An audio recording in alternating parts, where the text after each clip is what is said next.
Hello, welcome to the All or Nothing podcast. Our official sponsors are KR Couriers and Transport Limited. This is a Northwest based courier company delivering all across the UK. They can assist in home moves and removals to large, heavy and bulky items, collections and drop-offs. Fast, safe and reliable deliveries. Please get in touch for a free quote. You'll find all the information within the description. Thank you.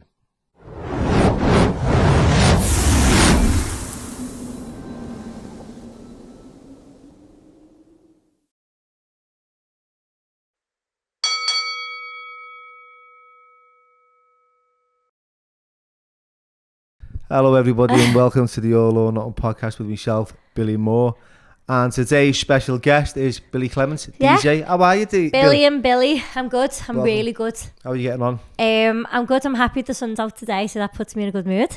So do us a favour before we start so the audience gets to know who you are. Okay. Like, tell us a little bit about yourself, what it was like for you growing up, where you're from, what you're about. Right, so I'm from Old Swan and now I'm a DJ, but growing up I was an actress. Oh, yeah. So I've done a bit of acting and DJing, and now I do my own events, and I have got my own radio show as well. Have you? Yeah. So what was your acting career? Where did that start? What was going on there? Well, when I was younger, my mum put me in stage school in West Derby. It's called Chilton. Really good, by the way.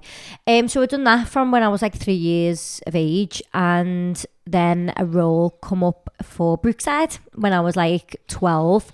So I went for the auditions for that. Showing your age now, girl. I know. You auditioned for Brookie? Yeah. Go ahead. So we auditioned for Brookside and I got the part. So I was in Brookside for like 2 years. Played the bully. Big storyline. It was a big storyline. Won a soap award and stuff as well. So that was good. Oh, brilliant. So, I never actually saw that. Wow. Yeah, you need to you can still watch it on YouTube for anyone who wants to watch it. My name was Imelda Clough in it. So just watch it because it's quite getcha. I had a little Jimmy on a few months back. Jimmy Corkhill. Oh, did you? Yeah. Dean Sullivan? No, George Wilson. Oh. Little Jimmy. Little Jim. Little right, Jimmy. okay. Little Jimmy Corkhill. There was a girl in our school as well that used to be in Brookside. She was, like, you could see she was going places. You know, when we're in school and we're all watching like the plays. And she was one of those who was out there and giving it a go and on the stage. And we thought, fucking hell. You know, she had the confidence of it, you know, like she's got. Yeah. And the next thing she's in Brookie for a long time, and she's done a few other things. What? Damien and Debbie, remember that?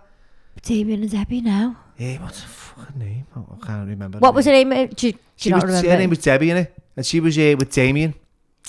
No, now you're showing your age. Yeah, I am. So it was a few years, probably. Was these in the Trevor Jordache days? Have a little look. It was. Yeah, probably was. Yeah, it might. Yeah, where they were burying bodies in the garden under the patio. Yeah. Well, I got killed off in it. I got killed in a pond.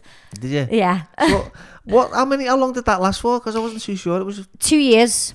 2 years? Yeah, about 2 years it was. But it was like, that was like literally towards the end of Brookside when it started going a little bit mad. Yeah. And then he just shut shop on it, didn't he? Yeah. So, yeah.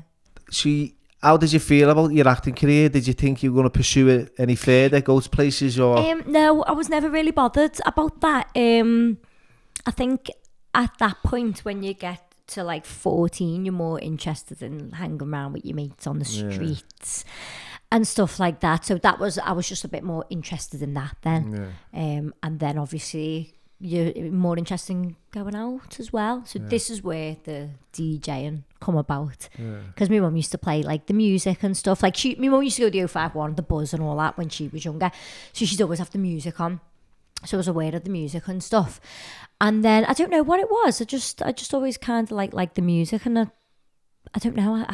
I like the idea of having control of people in a room.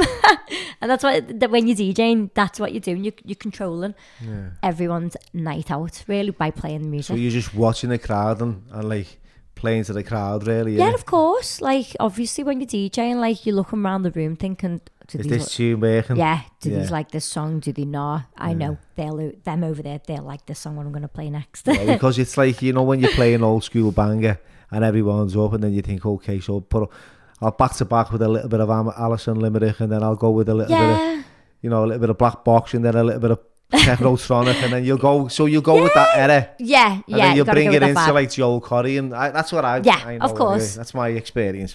Have you got experience DJing? Sounds like you have. For the past few years. Like, You've what, sorry? I've been doing that for the past, like, 4 DJing? years. Yeah. Since when? Wow, kept that one low, didn't I?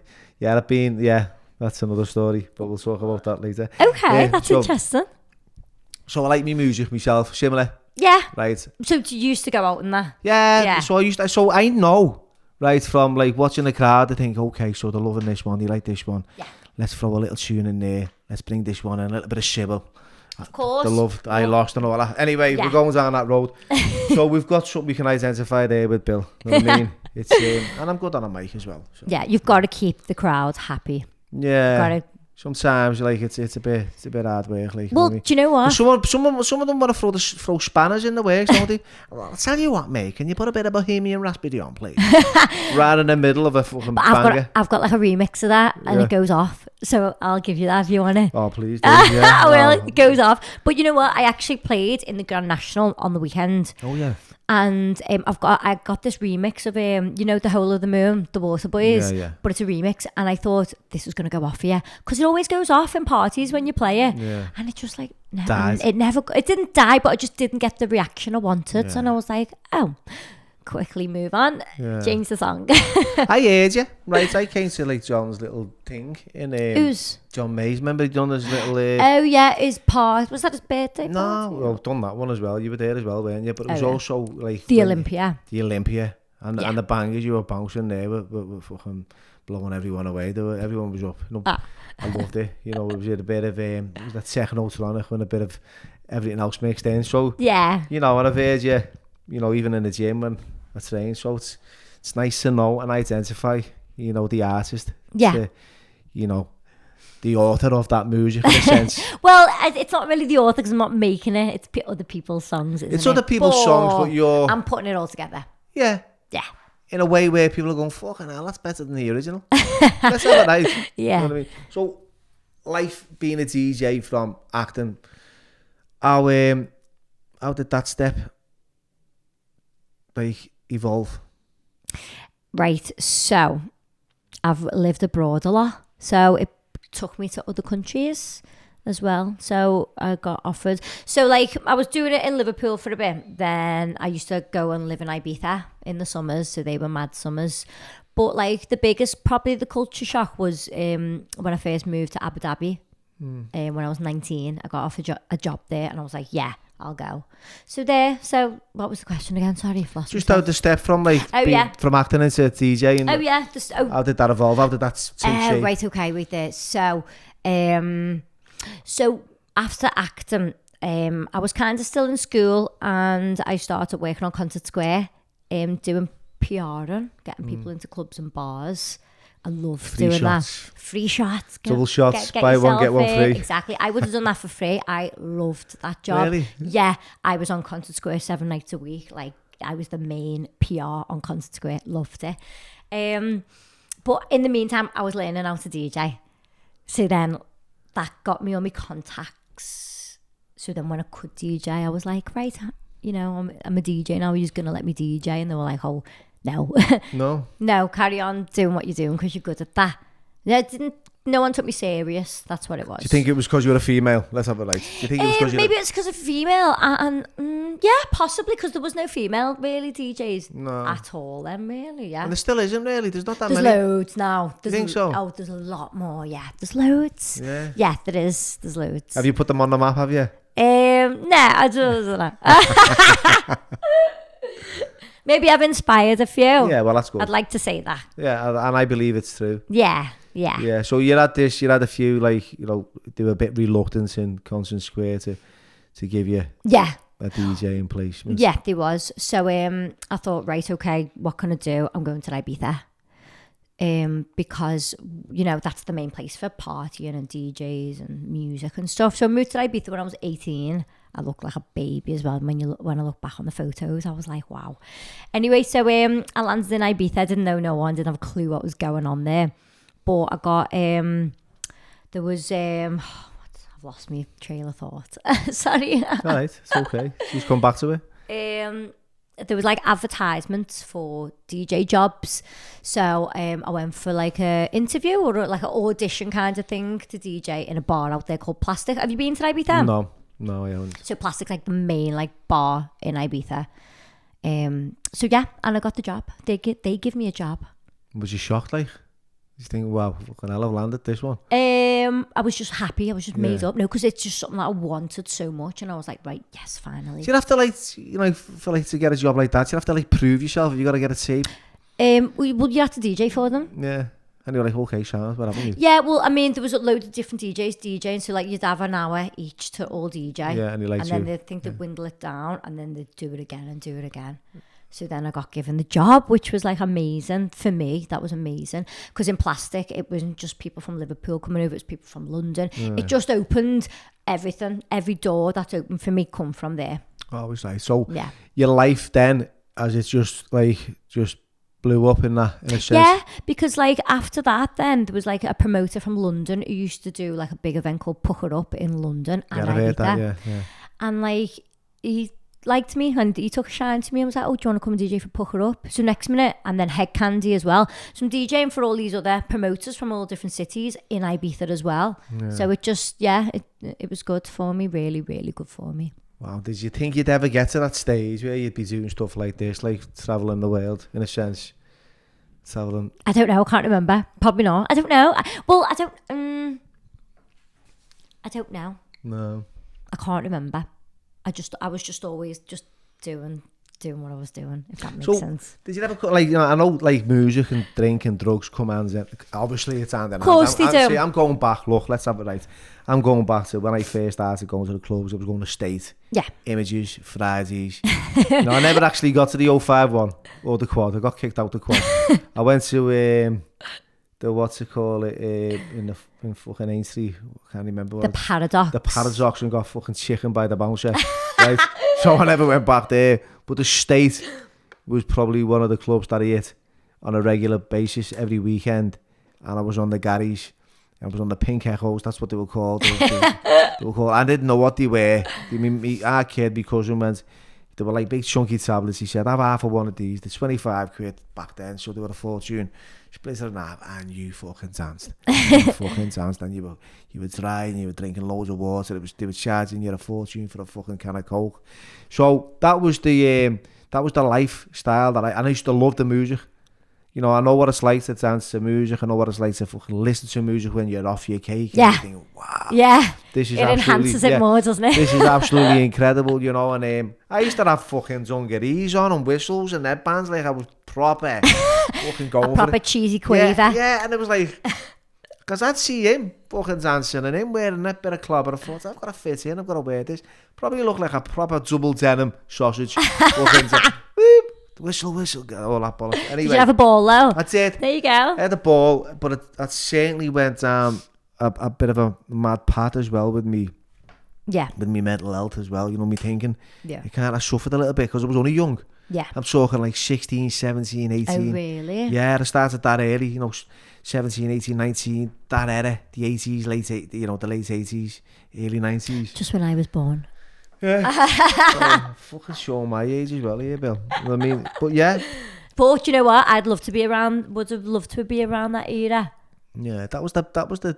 That was probably the best one for partying, right? It probably took me away from like the hard drugs, you know, the class A's that were heavy duty, like drugs of shame that were taking me, you know, to places that I didn't want to go. And it was a nice period in my life of like just getting out. You know, and then it became like a really lonely place. I was isolating and separating myself, and then I was actually taking fucking ease, sitting in the house, just no music at all. Just like the weirdest experience ever. I thought I am gonna like replicate the State in me fucking Mars living room while they're all watching Coronation Street. It didn't fucking work like that for me. I was like, oh, this is shit. I need to get out. You need lights and atmosphere and music. So it fucking freaked me out, that like. Yeah, you just took it too far. Yeah. So have you ever come across, you know, in your experience, you know, what was it like for you? Have you ever come across, obviously, you'll have seen it, you know, people in the crowd and they're on one. What does that feel like to you? Have you ever fucking had to go yourself? Let's be honest now. Come on. Yeah, of course. Like, you know, recreationally. Yeah. You couldn't be one without having to fucking experience it, really. Yeah. Like the likes of Lee Butler. Like, he's quick to own and talk about his journey in life, you know what I mean? He was fucking smashing it back in the 05 and all that back in the day, but he was off his fucking tits as well, really, at one point. I can just say with me, like, I know when to, like, stop. Yeah. And that, like, I'm not like, I won't go overboard with everything. But you can get, like, into a kind of vibe where it's like, where if you DJ and you have, like, loads of drink and, like, drugs or whatever, right, you get this confidence where you just like, wow, and it is boss. But then you think, oh, the next time I DJ, I'm gonna have to do that again. And then you start thinking, you start relying on that. The dependence kicks in. Otherwise you think, oh, I can't perform the way I did do. So, like, there's a few times when I was a little bit like that, not that much, but was, and then I just took myself back from it and thought, no, this can't happen. I'm DJing like every weekend. Like, this can't happen all the time. This is your fucking livelihood, isn't it? Yeah.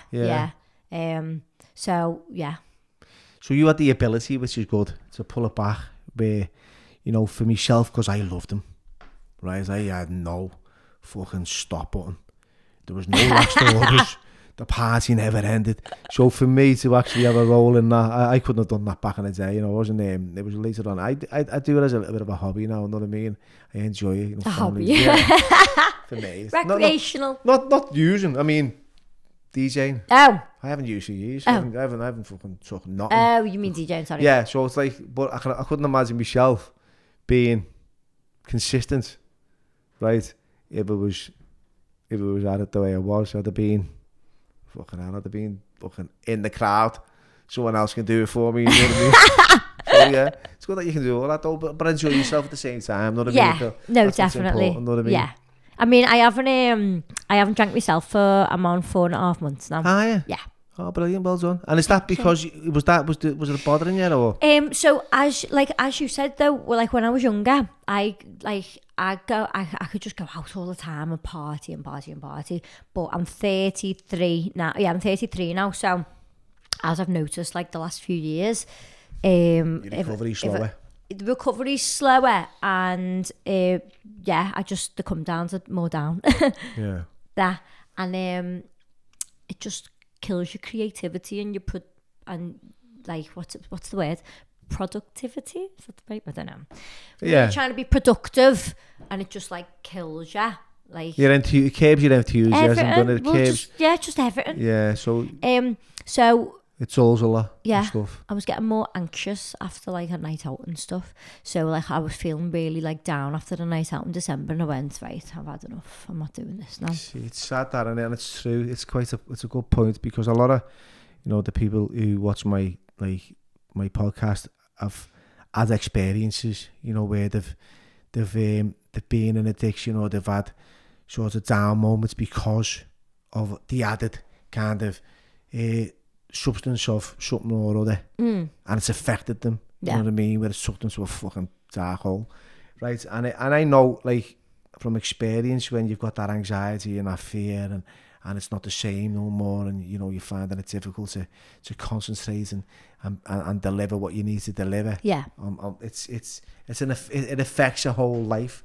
It becomes unmanageable. Yeah, no, of course. If you're anxious where you're normally confident and you're fucking cool, exactly, and your anxiety is gonna permeate amongst your family and your friends, and they're gonna notice it and be aware of it. Yeah. You know, you're not gonna venture to the places that you normally would, or do the things that because of it's all fear based. Yeah. You know, so was that like, I don't want to use the word mental health, because I think people jump on that and use it. Yeah, I'm not going to say like I've got mental health issues, because I haven't. Look, like, I'd say I had mental health problems when I was in court and they were going to fucking sentence me, and I'd blame, it was because of mental health.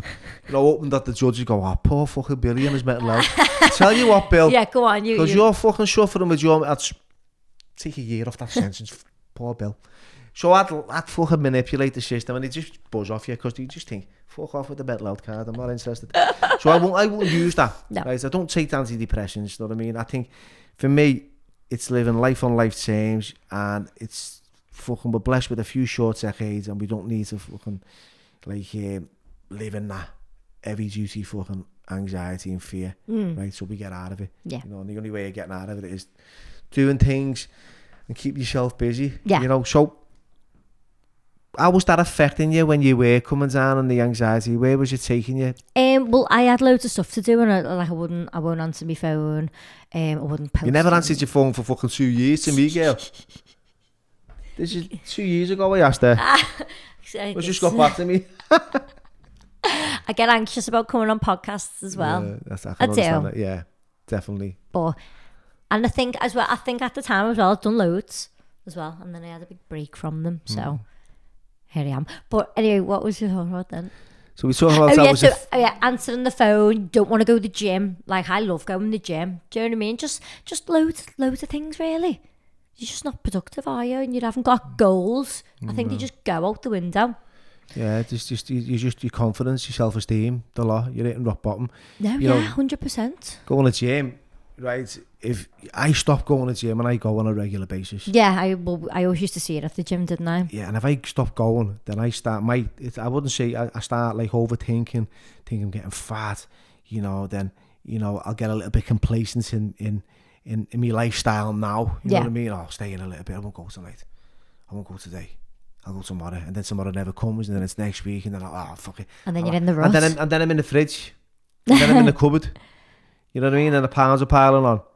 You know, and that kind of puts me in a down place. So yeah, you get stuck in a rut. Yeah, and our Joe always says it. You need to get off the couch and just fucking get something done, get some fresh air in you. Yeah, you've got to. Yeah. Exercise, I think, is the biggest thing for me. And are you back in now? You're back in the gym? Yeah, I'm training. Yeah, training loads. Yeah. And how's your life like mentally? Amazing, a boss. Like, so, I've just started making music, and that's like something big that you've got to focus on and put a lot of time into, because it's not easy making your own music. So I've been doing that for the last few months, and I've been dead focused. Everything's like, Tell us about that. What does it take to make your own music? How does that work? So like, you've got a computer, right? So you've got a laptop or your computer, whatever, and you've got a program on there. It's called Ableton. Okay, so you've got a kick. So that's your kick, and then you've got your hats, which is, and then bit by bit you're adding different instruments to it. Yeah. But there's just loads of different sounds. So you're just like making music and then adding that to what? No, you're making like boom boom and then the piano over it or something. I don't know, loads of different things to it. Wow. Honestly. You'll have to send me some examples. Yeah, I will. It's not easy, and I did never ever think I would be able to do it, because my mind, I don't know, I can't focus. So it's editing basically, innit? You've got lots of editing going on there. Yeah, you're just putting all stuff together, but you've got to make sure that they sound right together. Yeah. Keeping everything in time and stuff. Choosing the right sounds. See, because I got that Ableton at first when I was starting this, and it was fucking hard work. It was you have to download it onto a computer, and it's software. And in the end, I got this, which is a DR70 Plus, which is just a fucking SD card that goes in the back of the audio, and it works better. Records everything together. So it records. So these mics will go into that. The cameras will go into fucking the SDs there, and then I'll throw it onto an Apple. Yeah. You know, and me missus will do all the editing. She'll get the sound, because it's all that as well. All the audio's got to match the visual. The thing, or we look like we're in a Chinese film. Yeah, exactly. So it'll be like a fucking lot of editing. So obviously you're quite skilled now, and you're quite you'd have to be, don't you? You know, really to. Yeah, it needs, like, again, if I went out on the weekend and had a drink, I'd go, this week, I'm not going on my laptop this week, I'm not making a tune this week, and then it carry on like that. So that's why I've gone, I'm not doing it. And how long does it take you to make like a tune? I could do one in a day if I wanted to, but I mean, but I haven't got the focus. So like, I'll do it for a bit, then I'll have to stand up, go outside, go on my phone, come back, and my focus is just not the best. So yeah, mine's the same. I mean, I think technology has killed it. It's killed a lot of things. Yeah. Especially like I'm like a lot of my viewers are the same. Like we go back to a day where we didn't have that. We didn't have that distraction. I know. That would have You know, been lovely. It was like, it was going out and fucking hanging around with your mates. Yeah. You know, if you had to phone someone, you had to go to a phone box. Yeah. Seriously. No. You know. I kind of remember, actually, I do. I remember when someone said to me for the first time, did you button me? I used to say, did you just put the fucking phone down on me? I've got it in my hand. You know what I mean? I was going, you did? Now you're buttoning him. So it's like, you button me. I was like, what are you going on about? Like, I was like a fucking dinosaur, you know what I mean? Coming to life. And it's like, button, yeah. But we put the phone down. It's the one or the other. But anyway. I think as well, though, I think it's mad social media now because, like, obviously back in your day when you were courting, what'd you say? Yeah, courting, yeah. Like, you just have to meet someone and just, like, and that's how you get. Now you go, are they on Instagram? And then you go on their Instagram, you look on their Instagram. Yeah. Then you judge them from their Instagram photos or, you know what I mean? And then you see what everyone's been up to.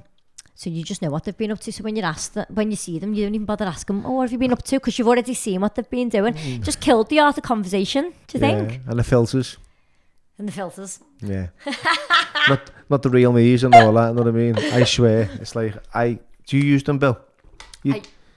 I might have a little smooth. Yeah. But I don't change anything. Yeah. No. You can't because I know some people who do it too much, and then when you see them. And you see them and they're not, they don't even look like. Do you know, at one point, this is why I started going to the gym a lot as well, is because I remember like downloading this app and going with my waist, and then I thought to myself, what are you doing? Just go to the gym and just like, do that. Like spinning in your waist, getting a little bit till it was like really like that. What? Sorry, say that again. Was you like... No, I wasn't proper changing myself, but I remember downloading an app and going, ooh, you can just pinch your waist in here. And then I thought, actually, just go to the gym so you don't have to do that. Change the body your whole... that you actually want, and you won't have to do nothing like that. Wow, so you can change your whole body composition on the phone. Oh my God, have you not seen like people doing it? No. Oh my God, there's people who like make themselves a lot thinner. Really? A lot thinner. I know they do a lot of things on the phone, like, but fucking hell. Yeah. You're taking it too far there. You can live a fake life, can't you? Online, really. So what gets you through your life besides music? What do you do for fun? Where do you go? How do you... What's life all about for Billie? For me, at the moment, it's just going to the gym in the morning and making the music. What else am I doing? I'm working, really. That's it.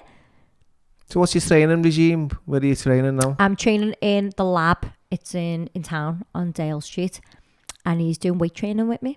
Okay, so what are you doing? Like progressive overloads? Is it a weekly target? I don't even know. You know, actually, I should know this, shouldn't I? You should ask him. No, but he does tell me. He does. He does tell me. I know. Every week we go heavier. And we do like more reps.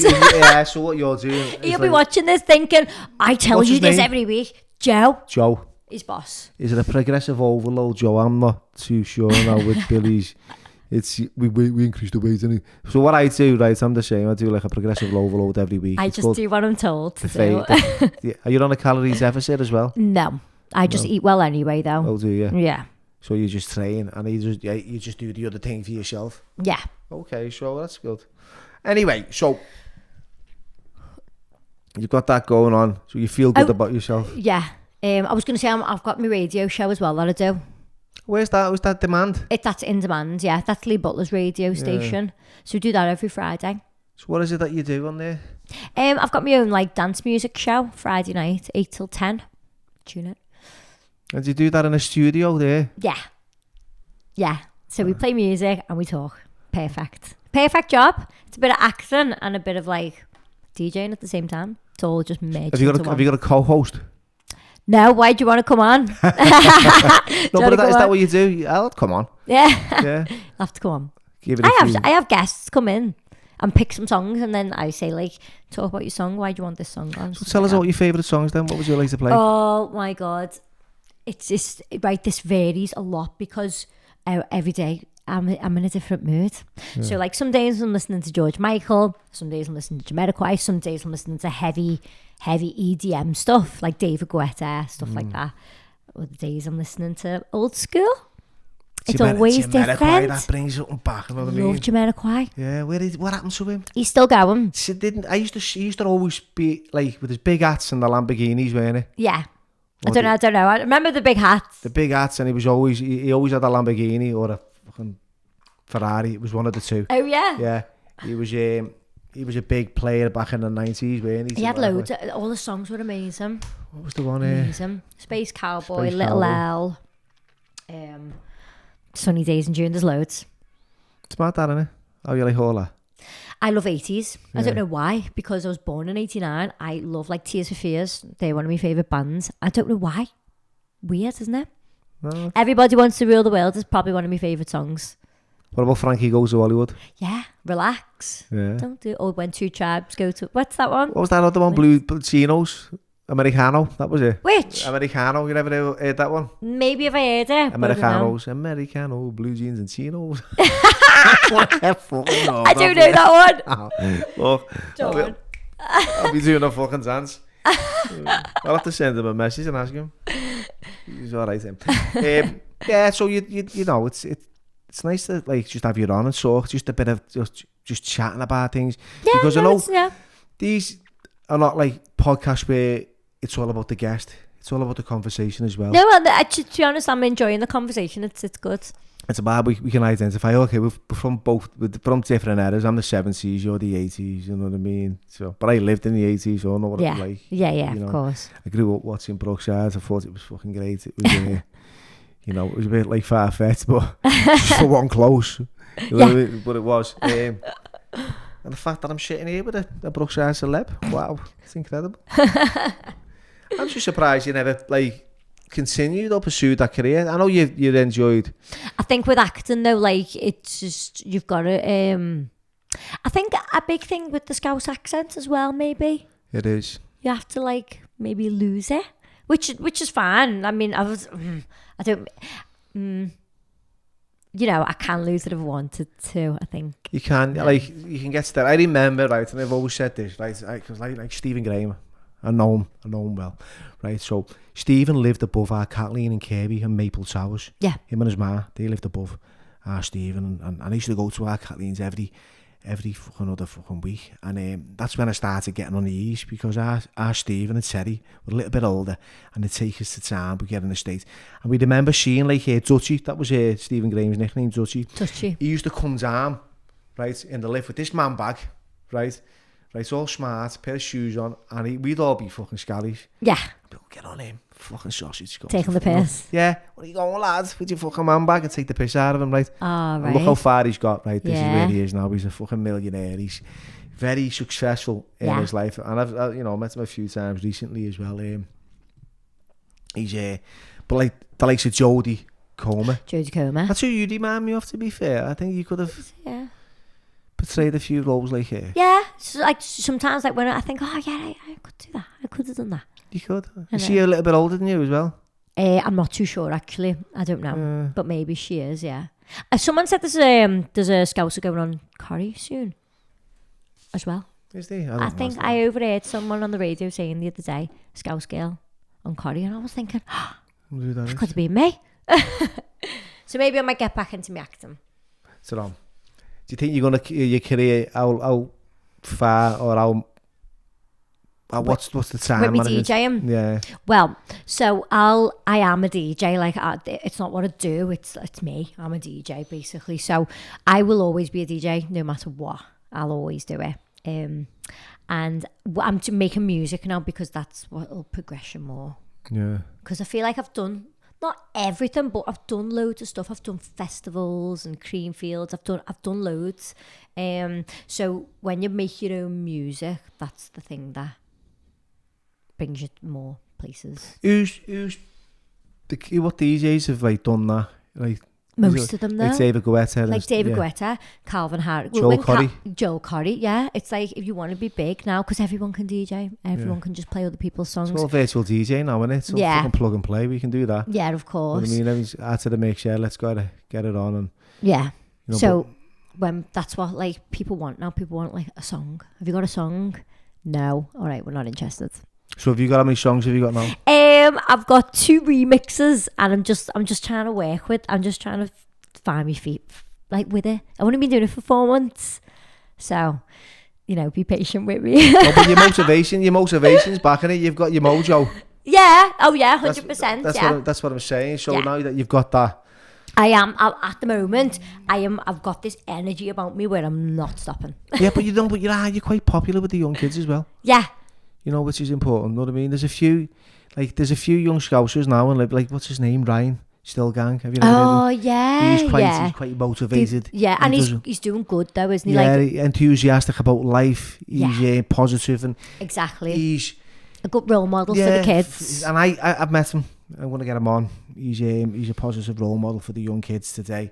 You know, obviously his life is quite like short at the minute. He's only 18, so he hasn't had that life experience, and you know, but he will have it. Yeah. You know, and I wish, that I've had that. I had a kind of different experience by the time I was but you've had your experience has been like amazing. Yeah, you've had well, not amazing, like, you know what I mean. It's been a bit of both, really, but it's a good story, isn't it? Yeah, like it's a story. It's like it's a human incest story. People love to go, fucking hell, you can do what I can do it. No, I remember, right, Bill, right, this is the truth, right, I've been in fucking Walton jail, I've been in loads of prisons around the world. Not around the world, like I'm fucking going to jail every day. But I mean, I've been You've probably been in the worst prisons though, haven't you? And I remember sitting, I always say this, people say I sound like I'm shitting, sitting in a cell, right, reading this book by Warren Fellows called The Damage Done, and I was like, wow, this fella in Thailand, he's in jail, he's getting it fucking bad, know what I mean? I'm reading about it, I'm going, whoa, fucking hell, this is heavy, this, they to be in there, right? What a story this is. He must have it tough, and it made me feel better about the circumstances that I was in. I'm looking around myself going, I got to tell you, it's not too bad here. I get chips, I get a fish, you know what I mean? I get out the cell. You know, I'm not getting fucking raped, or I'm not running for my life every 5 minutes. Fucking hell. And then I remember being in the same prison he was in Thailand, right? Right. Little did you know, yeah. About 10 years later. Wow. Reading a book about a fella in a prison, right? In England. In England, right? Talking about his fucking fish and chips. You are messing. And I was like, you jammy bastards, yeah. You are messing. I swear down, Bill. It was like, it hit me, right? It was like, what the fuck? I remember reading about this other fella, and then the reverse of it is I'm reading about someone who's finding it hard because they can't get fucking hot chips. Wow. I'm eating fucking dead fish heads here and fucking chicken faces and everything. So anyway, oh my word, it's just it was just like different experience, and it is what it came to. What I understood was it's as hard as it is for the person, you know, at that time in their life. So whether you're in the UK or you're in a foreign prison abroad, you know, it's just as tough as it is for you at that time. Yeah. And that's how I saw it. But yeah, there was a lot of differences and experiences that I had that kind of made me, you know, fucking, I don't know, I haven't got the answer, but it changed me as a person. Yeah. You know, because I see a few people that have been through those similar experiences and haven't come up the other side, you know, because it's been too dark for them and they've suffered. Yeah. You know, and I said to myself, there was something within me that, oh, fucking hell, you know, I'm here for a very short time on this planet. We think we're here for a long time when we're young. We've got that air of arrogance, right? We think, fucking, we live forever, right? But then you get to a certain age, middle of the road, 30, 40, bang. Fucking hell, hang on a minute. And you go, whoa, hang on. Life is not getting any easier. Yeah. And I'm not getting any younger, right? Yeah. Now I've got young, like, kids. I've got a little one on the way. It's like, I want to be around just to, you know, watch them grow up a little bit now. Yeah, of course. You know, yeah, definitely. It's and it makes you kind of vulnerable. I know you haven't got kids, but when you do have them, you become. I don't think I'll have them. Yeah, I'm not too sure though. I said that, Bill. No, honest, no. They're not for me. They're not. Every other. My bird to say that at the minute right now. Fucking what a girl she is. Oh. But yeah, so what's let's go a little bit forward now about your life now. How are you coping with your life today? What day-to-day stuff? I know you talked about your gym and you're doing. No, you know, life. Like I'm good. I'm really happy. Everything's good. Last year I had a bit of a crap year, and I was towards the end of the year. I was really in a bad rut. But I just got myself out of it. Yeah. And yeah, that was that really, yeah. So how's your, any relationships, any love on the cards, No. no marriage, no kids in the future? No. Do you know what? I'm just focusing on myself at the moment. I haven't got time for no one. Great. Sometimes I think when you get with someone, they can stay. Well, I get easily distracted anyway by anything. So, no, at the moment, I'm just on this path and I don't want no one to distract me off my path. Leave me alone. Let me do what I'm doing. Have you got any plans to go back to Ibiza? Yeah, I'm going in 2 weeks. It's our opening party.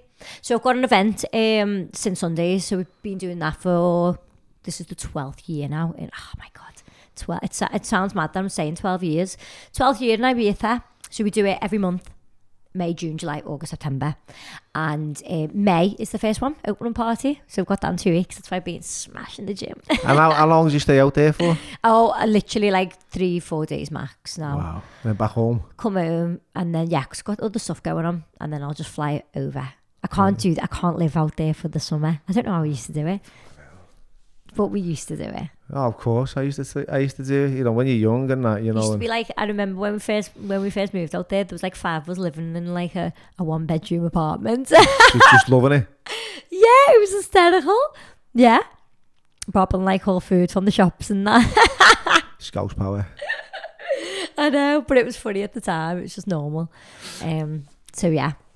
Ibiza, and then we've got some parties in Mallorca as well this year. I'm going to be in Marbella. Some away loads in the summer. So this is why I'm just trying to not drink, because flying here, there and everywhere and coming home, and it can get all messy. I think you'd like to live your life without the use of drink for forever. Yeah, I don't crave a drink. No. I just used to do it just because everyone else was. Yeah. So I don't crave. Yeah. But I've been to Amsterdam lately. I've been to Dublin on my friend's hen party. I went to races. I've done everything, and not once have I felt, I need a drink. And you can see, can't you? Well, when you don't drink, you can see the progression of other people. And when I wake up in the morning after a night out and I haven't had a drink, I get a little kick out of that. It's amazing. So it's a thing that carries on. Brilliant. Right, so we're coming to the end now, right? Okay. Being short and sweet. Right, I like it like that. Here's a question I always ask me guests at the end of each podcast. So, there's a pearl of wisdom. What would you say to a young Billie Clements coming through the doors of life? If you had an opportunity to see you now, see myself? Yeah. Younger? Yeah, and you've got that, like, in hindsight now, you've got a bit more about you. What would you say to a younger version of yourself? To me, or to someone else? I'd say to yourself, if you had that opportunity, would you change anything? No, I probably wouldn't change anything. Well, that's good, because that's different. I like that. Yeah, no, but anyone else who's coming up, I'd just say network as much as you can and get about. Leave Liverpool, go around different countries and cities as well. That's what I would say. Get yourself about loads. That's exactly what I would say to myself. Look, get out and live life outside of the front door. Yeah. Get out the garden, move abroad. Definitely. Move abroad, is a big thing for me. Even if you just go travelling, and just enjoy. See life. Cultures and learn different languages 100%. and just see the world for what it really is, because we don't see it. Right? And I kind of see these young lads now on the estates and girls, whoever, and I work with a lot of these young kids as well in the boxing programs that we do. Yeah. And I think to myself, do you know what, right? Your life is just not this. Yeah, no, there's a bigger picture. There's the whole world. You're talking about weed and you're talking about the side of your mouth and grafting this and that, and it's like... Just like, it's like, so like... Come on, stop it now. And they look at me and go... They don't say what you know, because they know what I know. Exactly. Right? You go, okay, Bill, you fucking be... Because I remember, right, it's like... If I say something to someone, I know for a fact it might not land there and then, but it might in a few years' time. Because a little half fella, I'd say a little half fella, he's probably the same age as me, right? But back then he was an half fella, right? Fucking half fella. And I'm standing, right, leaning, right, on the bars, looking over the landing, and I wink down to the bottom floor, and this fella comes next to me and says, "You had a pair of Reebok Classic trainers on and a pair of Prison blue jeans and a blue striped prison shirt." You don't half remember some stuff. And he went, ballsy head, right? He went, "All right, son." I went, yeah, I'm all right. He went, you know what, mate? He said, life doesn't get any easier and we're not getting any younger, you know. Is that what he said? He said, you need to change, you know. Don't you think this is enough? And I went, yeah, chance. It's all right for you to say it, for you, still here. He went, yeah, but if I had the chance, I wouldn't. You know what I mean? And I just let it at that, but I went back and like, it just kept like replaying every time I went away. It was like, fucking hell, remember that fella who's standing next to you? Part of me said, he was trying to give you a bit of guidance. Yeah. Right, look, it's not getting any easier. And it was getting harder and harder and harder every time.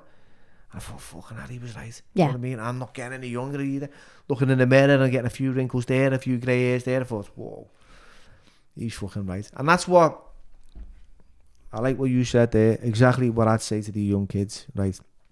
Or the young version of yourself. Get your shit together. Yeah, definitely. Give life a chance. It broadened my horizons. Like when I went to DJ in the UAE, I lived in Dubai, Bahrain, Abu Dhabi for like 8 years. I only come back in COVID to Liverpool, but I lived, and it taught me a lot about just how to deal with people. You know what I mean? Yeah. Like not just Scousers, like people, the music. You had to change your music because it's all an international crowd. Oh, I learned so much. So now I know I can go and DJ to a foreign crowd and know what they want to hear. Not just our English music and that. Do you know what I mean? JB Webster, put a bit of JB Webster. They'd be like, yeah, they wouldn't know who JB Webster is. But obviously we do. So, but yeah. Well, anyway, loved chatting with you, Bill. Yeah, I enjoyed that. Thank you very much. Is there anything you'd like to add to... You can follow me on Instagram at BillieBoobyDJ. I'm always up to some What I'll do is stuff. I'll put all your links as well. Yeah. You're on TikTok now as well, aren't you? I am, but you know what? I'm not really a big user of it. Instagram is for me. Yeah, same. See, like I'm like TikTok, and it's like I don't fucking know what to do with it. You know, I haven't got fucking too much going on for me. I know. It's like another job in itself. I just fucking post something and forget about it, and then I notice there's loads of comments, and I think, oh fucking hell, they're all giving me an hard time. So like Twitter. Twitter's another fucking. Oh, I'm not even on Twitter. I was on Twitter. You can't even say something without. I said something, right, about these creepy fuckers, right, who were fucking grooming fucking kids, and next thing I got all these fucking activists on my case, and like, look, I've got kids, and I feel like this is a strong point. If I don't stand for something, I'll fall for anything, right? And I'm sharing my view and my fucking my opinion, and then I'm into this controversial argument, right? And then I'm losing followers. So I think, okay, so you've got like so many followers. Fuck, I'll lose a lot for something I believe in. For what you believe in. So like, just stick to Insta. But I'll put all your links. I'll put all Billy's links within the description. Give it a follow. Music is out of this world. Yeah, and we can put my SoundCloud link on there because it's good when you're running or you're in the gym and that, or you want to have a party. Put it on. And hopefully I'll get some music off you. And I've got a USB for you in my bag. Oh, I think I brought it with me. Yeah. Fantastic. And with that, Bill, thanks for coming on. Billy, pleasure. Thank you. Lovely.